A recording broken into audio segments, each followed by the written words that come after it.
Dans la paracha de Vaïgash, nous arrivons au moment le plus dramatique de l'histoire palpitante de Yosef et ses frères, de Yosef et Yaakov. Yaakov retrouve enfin son fils Yosef, qu'il croyait mort depuis 22 ans. Mais lorsque nous lisons le texte de la paracha, on pourrait ressentir une certaine déception, car nous nous attendons à un moment extrêmement émouvant, débordant d'amour de la part de Yaakov, donc chargé d'émotions. Alors c'est le cas de la part de Yosef, comme dit le verset, Vaïpol al-Savarav, Vaïef al-Savarav, donc il s'est effondré sur le cou de son père, il a pleuré sur son cou.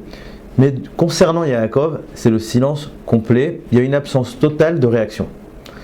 Et Rashi nous explique, Mipnei she'aya koreh kriyat shema.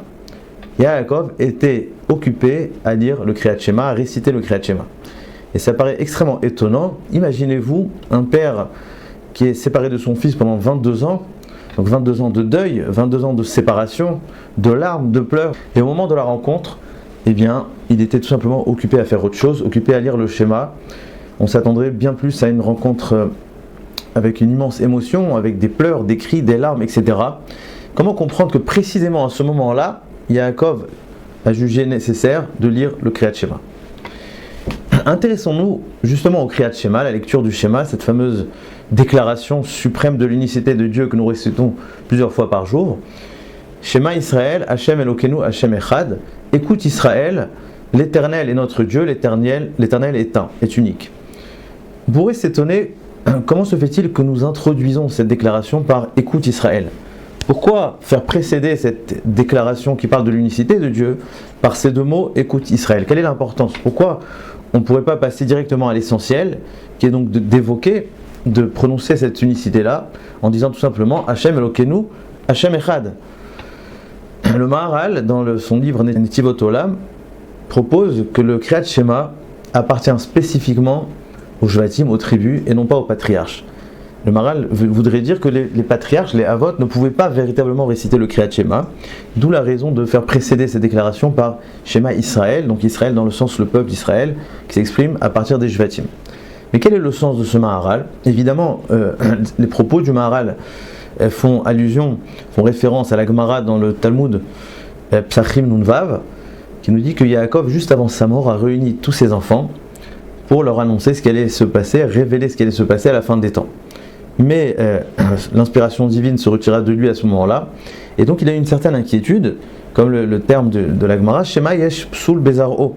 Peut-être il y aurait un problème spirituel dans sa descendance, chose à laquelle ses enfants ont réagi en récitant le Kriyat Shema, et ils ont dit Shema Israël, Hashem Elokeinu, Hashem Echad, Keshem She'en Beli Becha Ela Echad, car En Beli Benu Ela Echad. De la même façon que dans ton cœur réside l'unicité, eh bien pareil, dans nos cœurs à nous, les 12 Shvatim, réside également cette unicité.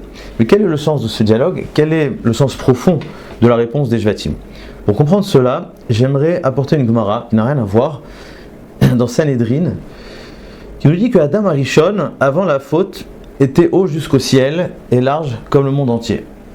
Et après la faute, le verset nous dit Vatachet alay kapecha, Dieu a mis la main sur lui, et puis il a rétréci, et il a aussi aminci, et donc, bien entendu, il ne faut pas comprendre ça dans le sens littéral, mais c'est une dimension spirituelle. Donc on parle ici de deux dimensions, la dimension donc verticale et la dimension horizontale. La dimension verticale signifie la connexion entre le ciel et la terre, la première connexion, et la deuxième connexion c'est l'horizontale, c'est le fait de répandre, de diffuser le message de Dieu sur le monde entier. Avant la faute, Adam Arishon contenait ces deux dimensions-là, incarnait ces dimensions-là. Après la faute, il a perdu ces deux dimensions. À partir de ce moment-là, ces deux dimensions vont devoir être restaurées, et c'est précisément le début de l'histoire juive. Qui est-ce qui va restaurer la première dimension? C'est les patriarches, ce sont les patriarches, donc le premier Abraham, bien entendu, Yitzhak et Yaakov. Et on pourrait dire que ces dimensions-là de verticalité, de connexion entre la terre et le ciel, a atteint son paroxysme à partir de Yaakov, le Bechir Avot, le choisi parmi les Avot, dans le fameux rêve de l'échelle qui était Mutsav Vartsav Roshomaga Shamaima, c'est-à-dire que les pieds de cette échelle étaient fixés sur la terre et le sommet atteignait les cieux. C'était une image pour dire qu'à ce moment-là, eh bien Yaakov a terminé de restaurer ces dimensions de verticalité qu'avait perdu Adam Arishon. Mais ce n'est pas encore tout. on a rétabli la dimension verticale. Comme nous avons dit, il y a une deuxième dimension qui est celle de la dimension horizontale. Qui est-ce qui va rétablir cette chose-là? C'est non pas les Havot, mais les Shvatim.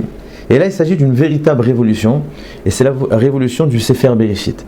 Lorsqu'on analyse un peu tout ce Sefer, nous voyons que la Harva, la fraternité, n'aboutit pas, sauf justement dans nos parachiotes là, de Vaïgash Vayechi, la fin du Sefer Bereshit.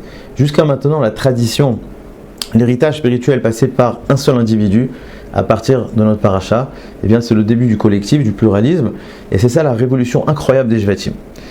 Et aujourd'hui ça nous paraît assez normal, assez logique, mais c'était une véritable révolution de faire passer cet héritage-là qui exprime l'unicité de Dieu, l'exprimer à travers le pluriel, à travers le collectif. Qui va faire donc cette révolution? C'est les Shvatim. Mais comment cela? Eh bien tout simplement en s'affiliant à leur père Yaakov, comme ils vont dire tout au long de l'histoire, Kulanu bene ish echad nachnu. Et à partir de ça, on peut comprendre quelque chose de très profond. Vous savez, il y a une Gemara. Les sages nous disent que Yaakov Avinu lomet. Yaakov Avinu n'est pas mort. Et les sages s'interrogent, ah bon, pourtant c'est écrit explicitement qu'il est mort, qu'il a été embaumé, etc. Et les sages expliquent qu'Eshem Shezaro Bachaim, Kar ou Bachaim. De la même façon que sa descendance est encore vivante, et bien pareil, Yaakov est vivant. Mais on pourrait poser une question très simple. Pourquoi précisément Yaakov? Pourquoi nous ne dirons pas Avraham lomet, Yitzhak lomet, ou peu importe, ou tous les tzadikim? Mais en réalité, la réponse, c'est que Yaakov est précisément au carrefour entre le singulier et le pluralisme. Avraham a été remplacé d'une certaine façon. C'est-à-dire le côté, la dimension d'individu d'Avraham a été remplacé par son fils qui est Yitzhak. Yitzhak a été remplacé par Yaakov. Yaakov n'a pas été remplacé puisqu'il est précisément à la jonction entre l'individu et le collectif, entre le singulier et le pluriel. C'est-à-dire que jusqu'aujourd'hui, le Ham Israël, le peuple d'Israël, depuis les Shvatim, eh bien nous sommes uniques, nous sommes un, précisément parce qu'on s'affilie à Yaakov. C'est la raison pour laquelle on s'appelle d'ailleurs Béné Israël, et non pas Béné Avraham, Béné Yitzhak. Donc dans ce sens-là, Yaakov est toujours existant, car il est représenté par son Zera, par nous-mêmes, par le peuple juif, qui s'affilie éternellement à son nom d'Israël, pour justement inscrire cette unicité au sein même du collectif qui est le Ham Israël. Donc on voit une idée extrêmement profonde ici, que la création des Shvatim, du pluriel, ne peut exister seulement si elle incarne la dimension de Yaakov, la dimension de l'individu au sein même du collectif. Et c'est qui va faire ce travail-là? Eh bien c'est Yosef Hatzadik. Et c'est pour ça que toute cette histoire de ces parachutes-là tourne autour de Yosef, car Yosef, d'une certaine façon, est l'incarnation de Yaakov, mais dans une dimension de Shvatim. C'est-à-dire que c'est l'individu au sein du collectif. Précisément Yosef, car c'était le fils donc de Rachel, de la femme bien-aimée de Yaakov, c'est celui qui a tout reçu de Yaakov, qui a reçu la Torah de Yaakov, c'est le prolongement de Yaakov. Comme les sages nous disent, Vaya bet Yaakov les Esh, ou bet Yosef les Ava. Yosef, c'est la continuité de Yaakov. D'ailleurs, quelque chose de très intéressant chez Yosef, c'est que c'est en même temps un Shevet, mais aussi un Av, puisque ses enfants, qui sont Ephraim et Ménaché, sont des Shvatim. Donc Yosef a cette double dimension. Il fait partie des Shvatim, mais il représente Yaakov. Et c'est seulement à travers Yosef que ces 12 Shvatim, qui avaient chacun leur qualité, chacun leur différence, leur attribut, leur rôle, leur drapeau, leur couleur, etc. Chacun était donc des personnalités totalement différentes. Eh bien, ils vont réussir à conserver cette unicité à travers Yaakov, mais précisément à travers Yosef, qui est la continuité même de Yaakov. À partir de cela, on peut comprendre les propos du Maharal qui dit que le schéma Israël appartient spécifiquement aux Shvatim et pas aux patriarches, car l'unicité de Dieu ne peut pas exister ni à travers l'individu, ni à travers un collectif qui exprime la pensée unique. L'unicité existe précisément à travers la diversité, à travers toutes ces couleurs-là, tous ces Shvatim, etc. Mais tout simplement lorsqu'on est capable d'incarner l'unicité au sein même du pluriel, au sein même de la diversité. Et donc l'union véritable existe précisément dans la rencontre entre le singulier et le pluriel. D'ailleurs très intéressant, le Maharal fait remarquer que le mot Echad, qui exprime donc l'unicité, le 1, eh bien, exprime l'idée même des Shvatim avec Yaakov. Aleph, qui a une valeur numérique de 1, eh bien ça représente Yaakov. Ensuite nous avons le Chet qui a comme valeur numérique de 8, ça exprime les 8 enfants des matriarches, de Rachel et Léa. Et le Dalet, qui a valeur numérique de 4, représente les 4 enfants des servantes. Donc le mot Echad représente lui-même cette dimension-là de Yaakov et ses enfants. D'ailleurs, on pourrait expliquer ce chiffre 12 n'est pas là par hasard. Comme nous avons dit, les 3 patriarches ont rétabli la connexion entre la terre et le ciel, donc le lien vertical. eh bien, Yaakov a reçu la bracha de Ufarasta, tu vas diffuser cet héritage-là aux quatre coins du monde. On pourrait dire que le chiffre 12, c'est justement le fait de diffuser la dimension des trois patriarches à chaque point cardinal. D'ailleurs, on retrouvera plus tard dans le désert que de chaque côté, de est, ouest, etc., eh bien, il y avait trois des Shvatim, peut-être pour représenter les trois patriarches, mais aux quatre coins du monde. À présent, on peut comprendre, on peut donner du sens aux retrouvailles entre Yaakov et Yosef, car Yaakov avait comme mission de créer ce collectif. Sa préoccupation principale, c'était d'être capable de réussir ce que personne n'avait réussi avant lui, créer ce collectif qui représente, qui incarne l'unicité d'Akadosh Baruch Hu. Et donc, pour lui, la séparation avec Yosef, la mort de Yosef, n'était pas seulement une angoisse, une peine personnelle, mais pour lui, c'était toute la perte de l'unité de Dieu. Ce qu'il craignait, c'était de briser la chaîne d'Abraham, de Yitzhak. Pour lui, le fait qu'il manque un seul Shevet, et en particulier Yosef, c'était le fait de rompre justement cette unicité et de ne pas réussir à créer ce collectif-là, de ne pas réussir dans sa mission. Donc au-delà du côté personnel, de sa peine personnelle, l'angoisse de Yaakov, c'est que s'il manque un Shevet, eh bien il a échoué à toute sa mission.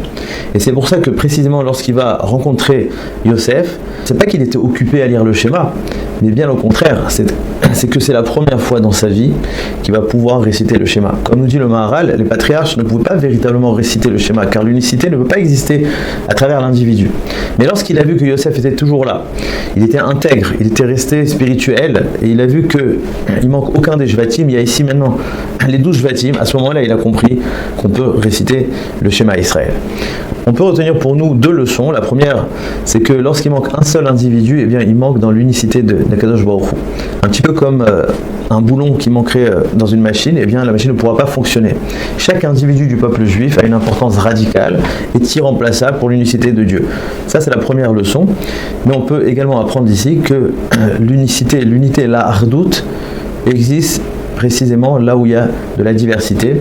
Et c'est pour cette raison-là qu'on ne se suffit pas de dire Hachem Elokeinu, Hachem Echad, mais pour pouvoir parler d'unité, d'unicité, eh bien nous devons parler de Shema Israël, nous devons faire appel à l'ensemble du clan d'Israël. Shabbat Shalom.